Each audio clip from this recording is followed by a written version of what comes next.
एक कार्यक्रम हुआ था खजवाना में।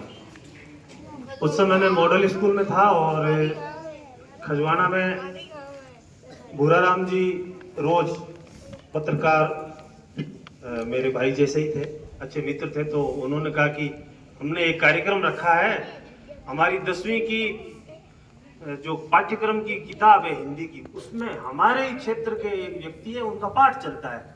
तो मैंने वो पाठ पढ़ा तो मेरी जिज्ञासा हुई कि हमारे बिल्कुल बगल का आदमी और उनका पाठ चल रहा है, उनसे मिलना और बच्चों से मिलाना बहुत जरूरी है। वो बहुत ही इनोवेटिव पर्सनैलिटी थी।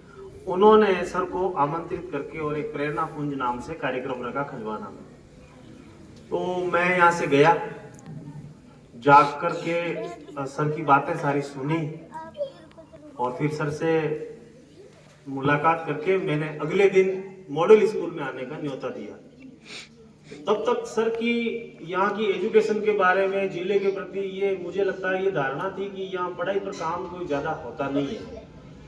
पर दूसरे दिन मॉडल में आकर के मॉडल के स्टाफ से, बच्चों से मिलकर के खूब बातें की और सर के मुंह से एक वाक्य निकला कि मैं बहुत खुश हुआ मेरा जिला आगे बढ़ रहा है।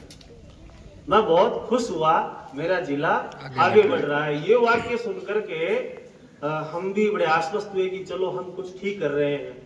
फिर ये सिलसिला लगातार बढ़ता गया और बेटी जो है, बड़ी बेटी नवोदय विद्यालय में पढ़ती थी। उसके बाद मेरे दिमाग में था कि यहाँ पढ़ाएं या दिल्ली पढ़ाएं या कहाँ पढ़ाएं। तो ये जो एक मन में शंका थी उसका निवारण सर ने कर दिया कि नहीं, दिल्ली से कम तो सोचना ही नहीं है। इतना कहने के बाद में फिर हौसला हुआ और उसको दिल्ली भेजा गया। उसके बाद में आसपास की लड़कियां, इनाना की 5-7 लड़कियां हैं, लड़के भी हैं, और यहाँ हमारे क्षेत्र से शतक लग गया दिल्ली जाने वालों में। अब बताइए कि ये जो हम सोचते हैं सीधा सीधा नफा, हमारा ये होता है कि सर आए और करोड़ रुपए दे के चले जाए। ऐसे विकास नहीं होता है। विकास, अब ये विकास दिखता नहीं है कि मैं खजवाना गया, खजवाना से सर से संपर्क हुआ, सर ने फिर धीरे धीरे मोटिवेट किया और फिर बच्चों से भी सर को मिलवाता था तो उनको भी लगता था कि हमारा दिल्ली में कोई है। और जब हमारे आसपास के ही हैं दिल्ली में तो वो अभिभावकों में भी भरोसा हुआ। और जो बच्चे मिर्जा कॉलेज, माडीबाई कॉलेज के बारे में नहीं सोच सकते, वो परिवार दिल्ली में अपने बच्चों को पढ़ाने के लिए भेज रहे हैं।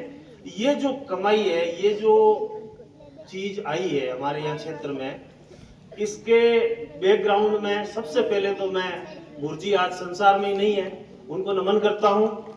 और भूराराम जी का बच्चा भतीज राजवीर आया हुआ है, तो मैं चाहूंगा कि राजवीर का भी स्वागत किया जाए। ग्राम पंचायत की तरफ से होना चाहिए। ये पत्रकारिता का काम बहुत बेस्ट कर रहा है। नागौर में सर्वाधिक अच्छी रिपोर्ट देता है राजस्थान पत्रिका की, और अपना काम मल्टी टास्किंग का काम है इसका। अभी किसी एक चीज को ठीक से पकड़ नहीं पाया है, लेकिन जो चीज पकड़ रखी है मूलतः पिताजी वाली, उसमें पिताजी से भी 2 कदम आगे ये काम करता है। रामलाल जी माल्यार्पण कर स्वागत करें। और मैं समझता हूं कि जो शुरुआत श्रेय उनको भी जाना चाहिए। अगर वो मुझे नहीं बुलाते तो मैं सर से मिल ही नहीं पाता, और मैं अगर सर से मिल नहीं पाता तो ये